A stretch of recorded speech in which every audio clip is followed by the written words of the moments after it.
आपण पाहत आहात सुपरफास्ट 24 तास न्यूज, बातम्यांचा खरा वेग. अमर गालफाडे आपलं सुपरफास्ट 24 तास या आपल्या विशेष उपक्रमामध्ये तुमचं सगळ्यांचं स्वागत करतो आहे. आपल्यासोबत भारतीय जनता पार्टीचे ज्येष्ठ नेते असलेले विजूभाऊ उरकुलकर आज मनमोकळेपणाने गप्पा मारणार आहेत. विजूभाऊंचा अनुभव पाहता शेती कशी करायची, प्रगतिशील शेतकरी कसा झाला पाहिजे आणि शेतीच्या संदर्भामधले जोडधंदे आणि शेतकऱ्यांना होणारी फायदे किंवा नुकसान या संदर्भात ते प्रमुख मार्गदर्शन करणार आहेत. त्याचसोबत विविध विषयांवर सुद्धा आज भाऊ व्यक्त होताना आपल्या सर्वांना भेटीला येणार आहेत. आपण त्यांच्याशी चर्चा करूयात. साहेब, स्वागत आहे आमच्या चॅनलमध्ये तुमचं. नमस्कार. भाऊ, काय सांगाल, निलो आणि अल निनो ह्या वादळाचा जो फटका आहे तो शेतकऱ्यांना बसताना दिसतोय. दर 50 वर्षामध्ये एकदा असा हा प्रसंग येतच असतो. पण शेतकऱ्यांनी आता शेती करावी कशी, त्यांच्या शेतीच्या संदर्भामध्ये ज्या काही अडीअडचणी आहेत, नुकसान आहे, काय कित्येक शेतकऱ्यांनी तर त्यांचं आपलं कर्ज काढून शेती करत आहेत, व्याजाने पैसे घेतलेले आहेत, बऱ्याच गोष्टी आहेत. आपण प्रगतीशील शेतकरी आहात आणि आपल्या माध्यमातून अनेक शेतकऱ्यांना आपण आपल्या दिलेल्या माहितीमुळे त्याचा फायदा झालेला आहे. आताही शेतकऱ्यावर मोठं संकट आलेलं आहे. काय सांगाल भाऊ? जसं अल निनो आणि ला निनो, आता साधारण शेतकऱ्याला त्याच्याविषयी काही ज्ञान नसतं, पण जे सायंटिस्ट सांगतात की प्रशांत महासागराचं टेम्परेचर हे 2 डिग्रीच्या पुढे गेलं तर अल निनो तयार होतो. आणि आपले जे अरबी समुद्र, बंगालच्या उपसागर आणि हिंदी महासागर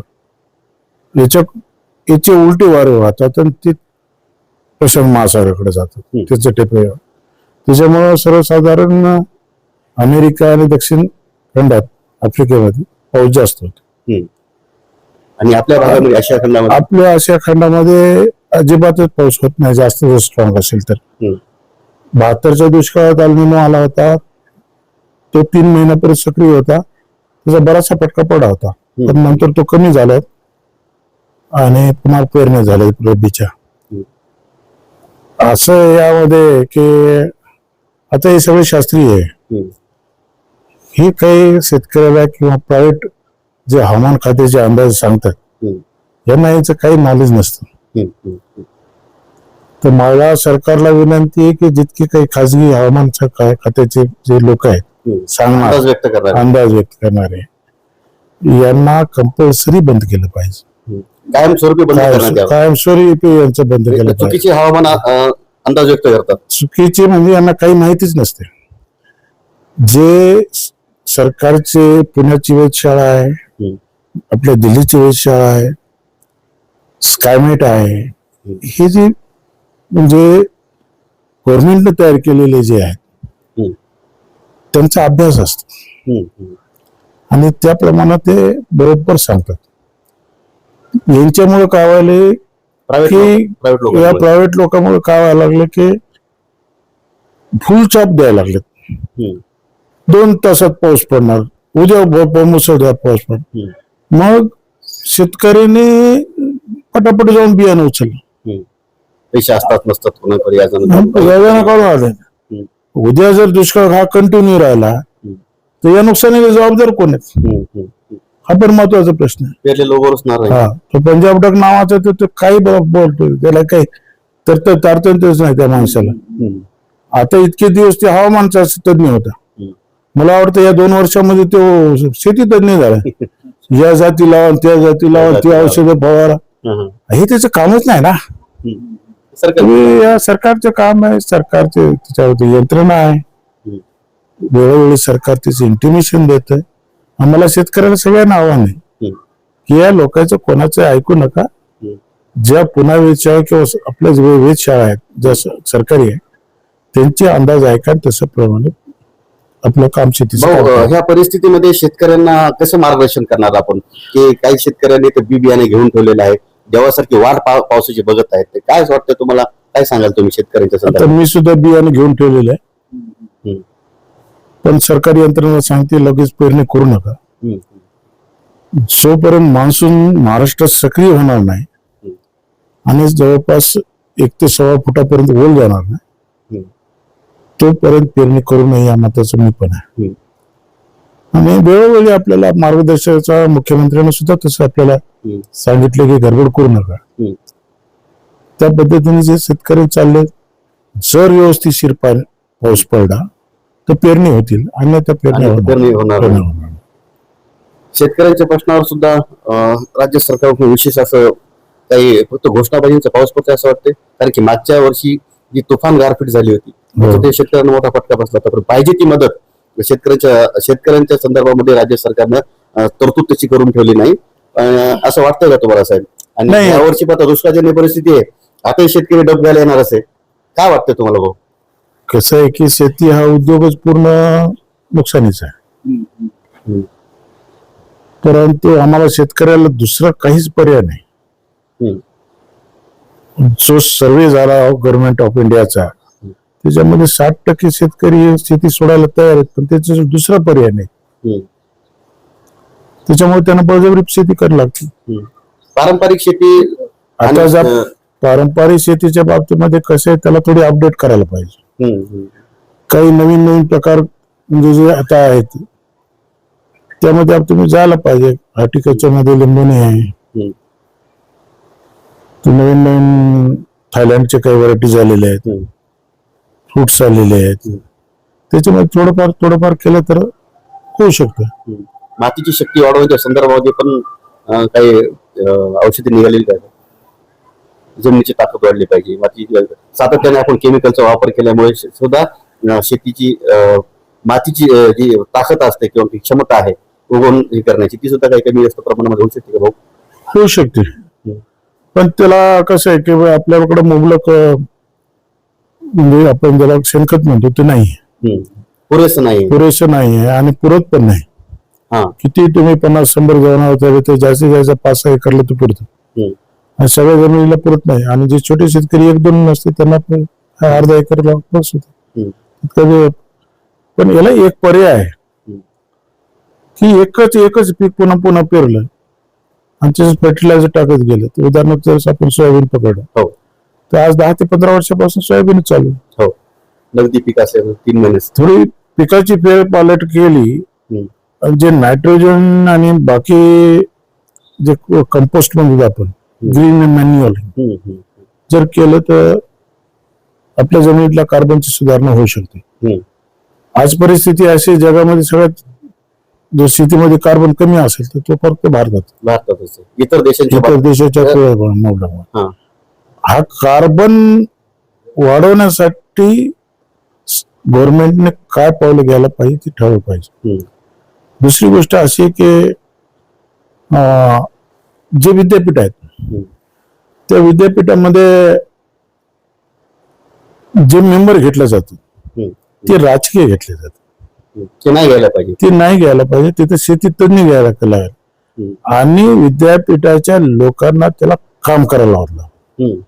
ज्या रिसर्च व्हरायटी आहेत, शेवटी कसं असतं की ओपन विद्यापीठावर खूप खर्च करतो, परत त्या व्हरायटी त्यांनी रिसर्च केल्या तर त्याचा फायदा जरूर शेतकऱ्याला होतो. मग तो खर्च किती येऊ गव्हर्नमेंटला तो चालतो. परंतु परभणी विद्यापीठाच्या बाबतीत बोललो तर मला वाटतं एक मागे भेंडीची परभणी क्रांती म्हणून एक चांगली व्हरायटी काढली होती, आणि आता सोयाबीनची 612 म्हणून एक चांगली व्हरायटी आहे. असेच जर अजून चांगल्या प्रत्येक सुरेशराजे ओळखूकर साहेब यांच्या अथक प्रयत्नातून हे विद्यापीठ आपल्याला मिळालं होतं साहेब. याचा काही फायदा होताना दिसतो का परभणीकरांना किंवा परभणीच्या शेतकऱ्यांना? काय वाटतं तुम्हाला? परिस्थिती अशी आहे की मी ज्या वेळेस गेलो विद्यापीठात काही पाहण्यासाठी त्यावेळेस कुठलेच कर्मचारी तिथे हजर राहणार. शोकांती काय ही शोकांती कोण गेले ते म्हणजे आताच लग्नाला गेले, आताच जेवायला गेले, आताच येते 11-12 येते हजेरी टाकून जातात. आता सध्याची पोझिशन मला माहित नाही, कारण मी एक मागची 2-3 वर्ष खालची परिस्थिती सांगतो. काही या 2 वर्षात काय झालं आपल्याला? नाही फायदा खूप होतो विद्यापीठाचा. पण त्या विद्यापीठ असणं फार जरुरी. मी सांगितलं तुम्हाला, एक जर व्हरायटी रिसर्च झाली ती इंड वाढवली, 1 क्विंटल नाही वाढवलं तर काही अब्ज रुपये त्याच्यात मिळतात. पण त्या पद्धतीने त्या विद्यापीठाचं काम झालं पाहिजे. जसं राहुरी विद्यापीठामध्ये भावनी विद्यापीठाचे किती रिसर्च यायला लागले, मग ते करू शकतात तर आपलं परभणी विद्यापीठ का करू शकत नाही? हा होतो. आपले इथले जे सायंटिस्ट आहेत ते पाहिजे त्या पद्धतीने संशोधन करत नाहीत का भाऊ, असं वाटतं का तुम्हाला? वर्किंगच नाही, वर्किंग झिरो वर्किंग आहे. वर्किंगच नाही, फार कमी वर्किंग आहे. कामापुरती वर्किंग, अब्सेन्स राहणं, काय ते जाऊ दे, आता बाकी जागत नाही. भाऊ सध्या मागच्या 2-3 वर्षामध्ये परभणी जिल्ह्यामध्ये जे खतं आहे, खतं बियाणं जे आहेत त्याच्यामध्ये फार मोठ्या प्रमाणात भेसळ सुद्धा आढळून आली होती. शेतकऱ्यांचे पैसे म्हणजे मातीमोल झाले होते. अक्षरशः शेतकऱ्यांनी पेरलं ते उगवलं नाही आणि त्या खतांचं भेसळचं प्रमाण झालं होतं. या संदर्भामध्ये आताच्या घडीला आता पेरणीच्या, आता पाऊस जर निसर्गाने जर साथ दिली, जर वेळेवर व्यवस्थित जर पाऊस पडला तर शेतकरी पुन्हा आणखी आपल्या शेतीमध्ये पेरणी करायला सुरुवात करेल. अशा वेळेमध्ये या संदर्भात काय प्रतिक्रिया तुमची? त्याच्यामध्ये कसं आहे की जे रिसर्च इन्स्टिट्यूट आहेत, विद्यापीठ आहेत, महाबीज आहे आणि गव्हर्नमेंटचे, सेंट्रल गव्हर्नमेंटचे काही इन्स्टिट्यूट आहेत. जबलपूरचे एक सोयाबीनचे रिसर्च सेंटर आहे. 4 रिसर्च सेंटर गव्हर्नमेंटचे आहेत, ऑथेंटिक गव्हर्नमेंट, त्याच बियाणं वापरायला पाहिजे. आणि ज्या प्रायव्हेट कंपन्या, या प्रायव्हेट कंपन्या तेच बी चोरून नेतात. विद्यापीठाचेच रिसर्च चोरतात, त्याला स्वतःच काहीतरी नाव देऊन ते मार्केटमध्ये आणतात. खासगी कंपन्या आणि कृषी विद्यापीठ यांच्यात काही फार फरक. कधी कृषी मिली बघत आहे? नाही, अजिबात नाही मिली बघत वगैरे. कोणावर आरोप करणं चुकीचं आहे. मला लक्षात त्या रिसर्च सेंटर मार्केटमध्ये जो बियाणं येतं ते भेसळ कसं होतं? ज्या वेळेस शॉर्टेज असेल त्यावेळेस ते भेसळ करतात, ज्यावेळेस शॉर्टेज नसेल त्यावेळेस ते प्युअर देतात. भाऊ, महत्वाची चर्चा आणखी बरेच आपली चालणार आहे. मी सांगू इच्छितो की भाऊंच्या माध्यमातून शेतकऱ्यांच्या संदर्भामधले खूप काही प्रश्न आहेत आणि भाऊ सातत्याने आपल्या चॅनलच्या माध्यमातून पुढे येऊन प्रकर्षाने त्या भूमिका मांडत असतात. सातत्याने शेतकऱ्याला मदत सुद्धा झाली पाहिजे त्यांच्या मार्गदर्शनामुळं आणि त्यांच्या नॉलेजच्या हिशोबाने ते सातत्याने आपले प्रयत्न करत असतात. भाऊ, शेतीला जोडधंदे जे असतात, आता आपण पाहतोय की सगळ्यात जास्त जर आत्महत्या कुठं असतील शेतकऱ्यांच्या संदर्भात ते आपल्या महाराष्ट्रामध्ये आहेत.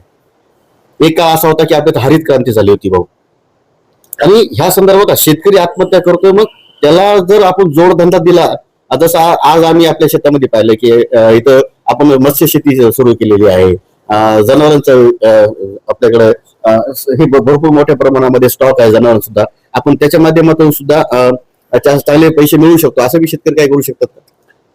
शेतकरी खूप काही करू शकतो, पण जे शेतकरी शेतासाठी सरकारने जे प्रत्येक गावाला काही सेवक दिलेले आहेत, त्यांच्याकडे 4-5 गाव असतात. ग्रामसेवक नाही, शेतीचा एक सेवक असतो. त्यानं प्रत्येक जाऊन शेतकऱ्याला सांगायला पाहिजे, हे कर ते कर. त्याला सगळं नॉलेज असतं, पण तो कधी आला आणि त्याची बदली कधी गेली आणि दुसरा कोण आला हे शेतकऱ्याला माहितीच नाही, काहीच माहित नसतं. तो येतच नाही. विशेष म्हणजे तो शासनाने नियुक्त केलेला असतो, शासनाचे पगार आहेत त्यांना मोठे. आणि त्या लोकांना जर सक्रिय झालं, शेतकऱ्याला जर कळवलं की तुम्ही हे पेरा, तुम्ही हे औषध मारा, तुम्ही नवीन व्हरायटी आल्यात ह्या पेरा, त्यांना माहिती असते सगळं. त्यांना त्यांचे ट्रेनिंग दिलेले असते. ते वर्किंग मिल आहे. जोडधंद्याच्या जोडधंद्याच्या बाबतीत काय सांगा की ज्याला जे जमेल त्याने ते केलं पाहिजे. पोल्ट्री फार्म्स आहेत, आता सध्या गावरान पोल्ट्री फार्म चांगल्या रीतीने चांगली मागणी आहे आणि प्रॉफिट पण चांगले जर व्यवस्थित पाहिजे. कोणताही धंदा करायचा तर मन लावून केला, त्याला लागणार पूर्ण भांडवल टाकलं तर तो सक्सेस होतो. मग फिशरी आहे, बोट फार्म्स आहेत, बरेच फार्म्स आहेत. आता जे शेतकरी फार छोटे आहेत, अल्पभूधारक की त्यांचा तो निर्वाह होऊ शकत नाही, अशासाठी तर एक असं मार्केट आहे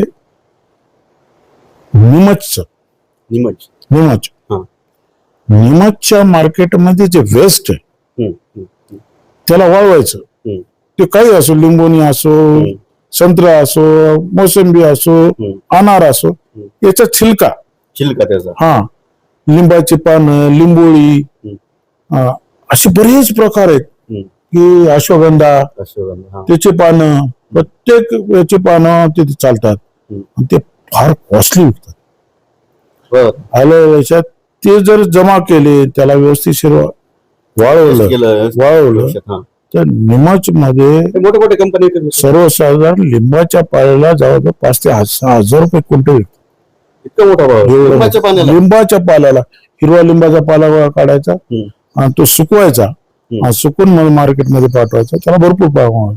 आपल्याकडे तर लागेल तितकी निंब आहेत. हो. मग त्यांनी सगळे छोटे छोटे छोटे जितके उद्योग आहेत, कारण ते कोणी करत नाही त्याच्यामुळे त्याला भाव आहे. आणि हे सगळं औषधीला जातं आणि फार मोठी मार्केट आहे निंबाच्या मध्ये. ते केलं तर पुष्कळचा फरक पडू शकतो. कोळी आहेत, फेकल्या जातात, कोणी उचलत नाही त्याला. खूप काही करताय. खूप काही करतात. हो, शेती आणि मातीशी निगडीत आपण आयुष्यभर आजपर्यंत काम करत आलेलं आहे. पण आजची तरुण आहे शेती आणि मातीशी दूर गेलेली आहे. काय सांगाल भाऊ यावर? त्याच्यामध्ये कसं आहे की सरकारची चूक आहे. होतं का माहितीये का, आम्ही ज्यावेळेस पिकवतो, ज्यावेळेस आम्ही माल तयार करतो, माल तयार झाल्यानंतर आम्हाला त्या जमिनीमध्ये दुसरं पीक पेरायचं असतं. आमच्याजवळ तेवढं भांडवल नसतं आणि मग ते पीक आम्ही मार्केटमध्ये नेतात. मार्केट ओव्हरफ्लो होते, सगळेच आणतात आणि त्यावेळेस भाव पडतात. माझी सरकारला अशी विनंती आहे की ज्या वेळेस तुमचं म्हणजे कोणतंही अन्न तयार झालं, सोयाबीन तयार झालं, गहू तयार झालं, ज्वारी झालं, त्याच दिवशी तुमचे सरकारी खरेदी चालू झाली पाहिजे. सरकारी खरेदी कधी चालू होती, जेव्हा शेतकऱ्याचा माल संपतो आणि मग सगळे सगळे सगळे सगळे यंत्रणा 1.5-2 महिने तुरी यावर्षी माझ्याकडे तयार होत्या, ती 2 महिने तयारच नाही झालं, मला विकणं लागल्या. तर तो जो पिरियड आहे ना, तो सरकार याची सगळ्यात चूक आहे. जर हमी भाव व्यवस्थित शेतकऱ्याला 2-2 हजार रुपये कमी पडतात आणि मग जे स्टॉक असते याच्याकडे व्यापाऱ्याकडे त्यांचा फायदा होतो, ते सरकारलाच नेऊन विकतात. पण ते मध्यस्थी असतात त्यांचा फायदा होतो, पण शेतकऱ्यांचा नुकसान. व्यापाऱ्यांचा फायदा होतो. सरकारी खरेदीमध्ये शेतकऱ्याचा फायदा होईन झाला, कारण ती फार लेट सुरू आहे खरेदी केंद्र. हे 15 सीझनच्या 15 दिवस आधीपासून चालू व्हायला पाहिजे. एका जाणून बुजून करण्यात येते का भाऊ? आता ते मला ते काही मला माहित नाही काय त्याचे वेळेवर व्हायला पाहिजे. वेळेवर झाला तर हमी भाव मिळेल. हमी भाव असा असतो की शास्त्रज्ञांनी त्याच्यावर रिसर्च करून तो हमी भाव केलेला असतो, किंवा याच्यामध्ये 25%, 30%, 40% भाऊ शेतकऱ्यांना आता काय आवाहन करणार आपण? नंतर आपण पॉलिटिकल काय प्रश्न आहे त्याच्यावरती येऊयात. शेतकऱ्यांना काय सांगाल? शेतकऱ्या सांगण्यासारखे कोणी माझ्याजवळ तरी शब्द राहिले